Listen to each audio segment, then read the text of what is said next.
She had been planning it since February. Not in a dramatic way, not with a notepad or a calendar or a list of steps to follow. She planned it the way she planned most things, quietly, in the back of her mind, the way certain people carry certain intentions, the way other people carry keys. Always there, never quite announced, ready when the door needed opening. Her name was Eleanor. She was 79 years old. She had lived in the same house on Birchwood Lane for 41 years, and she had cooked dinner in the same kitchen for all 41 of those years. And she had watched her family do the things that families do, gather and scatter, love each other and misunderstand each other, hold on too long and let go too fast. She had watched all of it from the same chair at the end of the same table, with the same patience that people sometimes mistake for passivity. Eleanor was not passive. She simply understood something that younger people are still learning, which is that the right moment matters more than the right words, and that you cannot rush either one. Welcome. Sit down. Close your eyes if you'd like. This is a slow story and it has a warm ending, and there is no rush tonight. The falling out between her son Michael and her daughter Sarah had happened 2 years and 3 months ago, at the reading of their father's will. Eleanor did not need to revisit all of the details because she had been there, sitting in the same room, watching the two of them watch each other across the attorney's table with the specific careful expressions of people who are trying very hard not to say what they are thinking. Their father had divided things unevenly, not out of cruelty, but out of a particular kind of carelessness that certain quiet men have about paperwork and final wishes, a belief that things would be sorted out reasonably afterward by people who loved each other. Things were not sorted out reasonably. There had been words, then there had been silence. The silence had lasted 2 years and 3 months. Eleanor had received 2 separate phone calls every Sunday since, one from Michael at noon, one from Sarah at 2. Neither of them ever asked about the other. She never volunteered anything. She listened to each of them talk about their weeks, their children, their gardens, their worries. She said the right things. She said them with genuine warmth, because she felt genuine warmth for both of them. The specific warmth of a mother who knows her children's flaws completely and loves them without condition through all of them. She did not take sides. She did not suggest they call each other. She did not say you should really make this right, or life is short, or your father would have wanted.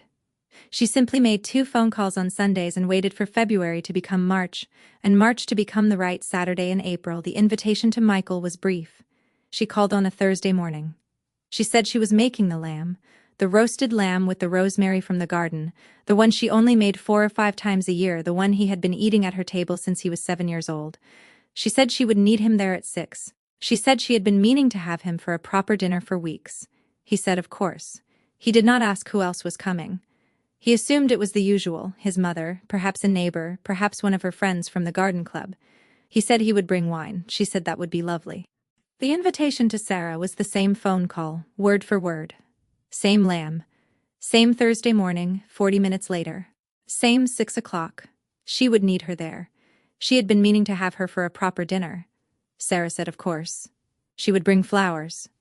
Eleanor thanked her and hung up and went back to her kitchen, where the rosemary was already sitting on the counter, and where everything was, as it had always been, exactly as she intended. Michael arrived first. He came at 10 minutes to 6, the way he always did, because he had always believed it was rude to be exactly on time and ruder still to be late. He had a bottle of red wine and he had combed his hair the way he combed it for his mother's dinners, which was differently from how he combed it for everything else, more carefully, as though appearing at Eleanor's table was an occasion worth taking seriously. He was 54 years old. He had his father's hands and his mother's patience when he remembered to use it. Eleanor answered the door in her apron. She hugged him, she took the wine, she told him dinner would be 20 minutes, and sent him to the living room with a glass of water, and told him the remote was on the side table if he wanted the news. He sat down. He looked at the table through the open doorway. It was set for 3. He looked at it for a moment. He counted again. 3. He was about to ask when the front door opened. Sarah came in without knocking, the way she had always come into this house, because it had never quite occurred to her that knocking at her mother's door was necessary.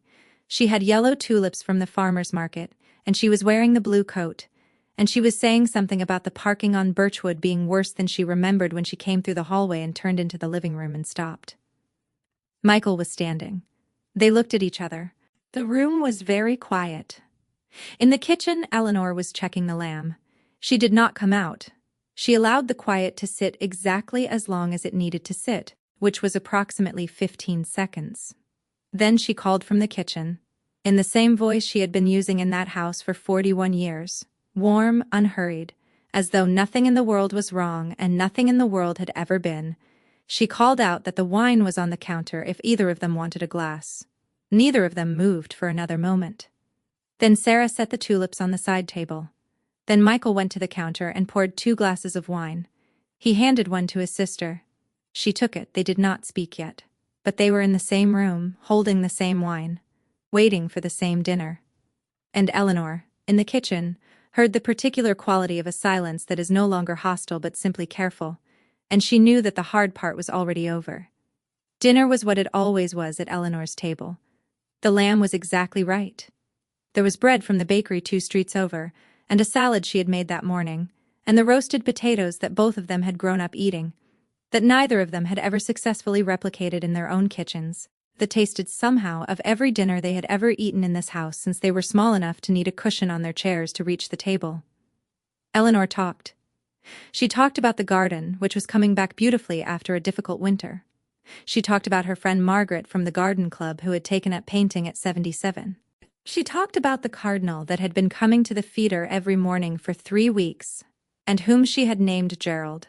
And she described Gerald's habits in considerable detail because she found him genuinely interesting and because talking about Gerald gave the other 2 people at her table something to respond to without having to talk to each other yet. Michael asked about the feeder.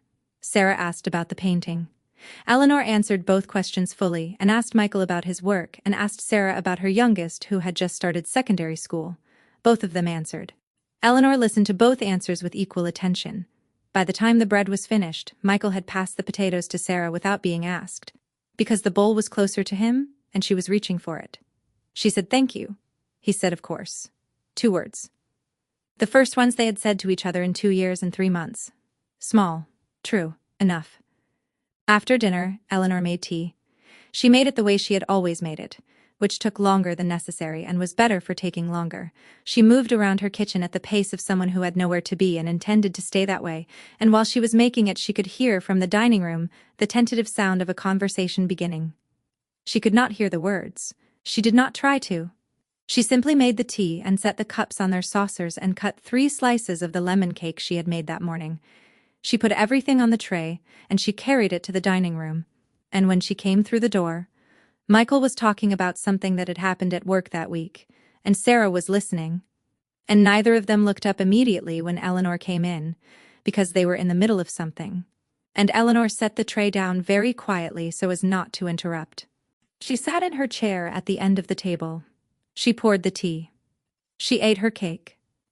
She looked at her children, who were talking cautiously, carefully, the way people talk when they are rebuilding something and are aware that it is still fragile, and she thought about their father, who would have been pleased, and about the February morning when she had decided that April was the right month, and about the rosemary in the garden that had come back this year stronger than ever after everyone had assumed the winter had finished it. Things that look finished sometimes are not. She had known this for a long time. Michael left at 9:30. He hugged his mother at the door for longer than usual and he said thank you for dinner, and Eleanor said it was nothing, which was not entirely true, and both of them knew it. He walked to his car. At the end of the path he stopped. He turned back.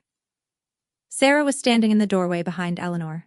He said he would be in town next Saturday. He said it quietly without looking at either of them in particular. He said it the way people say things when they are not yet ready to make them into a promise but are testing whether a promise might be possible. Sarah said she was usually free on Saturdays. He nodded. He got in his car. Eleanor and Sarah watched him drive away. The street was quiet. The spring evening was the particular shade of blue that comes just before dark, when everything is still visible but softer. Sarah helped Eleanor wash up. They worked in the kitchen together without talking much. The way women who have known each other their whole lives can work together without talking much. The radio was on low. Gerald was gone from the feeder but would be back in the morning. The tulips were in a vase on the counter. At the door, Sarah said, "You knew exactly what you were doing." Eleanor said she had made the lamb. She was glad it turned out. Sarah looked at her for a moment. Then she kissed her cheek and walked down the path the same way Michael had walked, and Eleanor stood in the doorway until the car turned the corner. Then she went back to her kitchen. She put the kettle on. She sat in her chair. Outside, it was fully dark now, and somewhere in the garden Gerald was asleep, and the rosemary was doing what it did every night, which was simply exist and be ready for morning. She was 79 years old. She had been planning it since February. Some things take exactly as long as they need to. Rest now. Everything is already in the right direction.